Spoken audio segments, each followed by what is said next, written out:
ಜೋಕುಲು ಗೊಬ್ಬರ ಕಲಸುನ ಪಣವದಂಚ ತೋಜಿನ 200 ರೂಪಾಯಿ ನೋಟುನು ಅಂಗಡಿಗೂ ಕೊಡ್ದು ಸೊತ್ತುಲಿಂದ ತೊನೆಯರೆ ಮಂಗಿ ಮಲ್ಪರೆ ಆನುರಿ ಕಿನ್ನಿಗೊಳಿಡು ಪ್ರಯತ್ನ ನಡಪಾದು ತಿಕ್ಕಲ್ದು ಬಿಡ್ದೆ.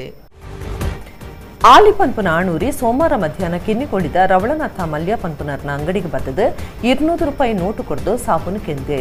200 ರೂಪಾಯಿ ನೋಟು ಜೋಕ್ಲು ಗುಪ್ಪುನ ಲೋಟಾನ್ ಬೇಲೆದ ವಾದಿತ್ತದು ಅಂಗಡಿದಾರಿಗೆ ಗೊತ್ತಾದು ಆಣನು ಉಲೈಲೆಪ್ಪಾದು ಪತ್ಯರೆ ತುನಗ ಆಯ ತಪ್ಪಾಯಿರ ತೂತೆ ಅಂಗಡಿದಾರು ಬೊಬ್ಬೆ ಪಾಟ್ನಾಗ ಬೇತೆ ಅಂಗಡದಕ್ಲು ಊರ್ದಕ್ಲು ಸೇಡ್ದು ಆಣನ ಪತ್ತದು ಮುಲ್ಕಿ ಪೊಲೀಸರಿಗೆ ಕೊಡ್ತೇರು.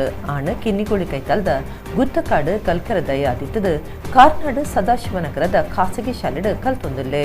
ಕುಡ್ಲದ ಟೋಕಿಯೋ ಬಜಾರ್ದು 2 ರೂಪಾಯಿಗೆ 200 ರೂಪಾಯಿ ನೋಟು ದಂಚ ಒಪ್ಪುನ ಈ ಗೊಬ್ಬುದ ವಸ್ತುಲೇನ್ ಪತ್ತೊಂದು ಬೈತೆ ಆಯಿಲ ಆಯ್ನ ಕೂಟದಕ್ಕಲ್ಲ ಬೇತೆ ಬೇತೆ ಅಂಗಡಿಲೆಗೆ ಈ ನೋಟು ಕೊಡ್ತು ಬೇರ ಮಲ್ಪರೆ ತೂತಿರಂದು ಸಾರ್ವಜನಿಕರು ಪನ್ನೊಂದುಲ್ಲೇರು.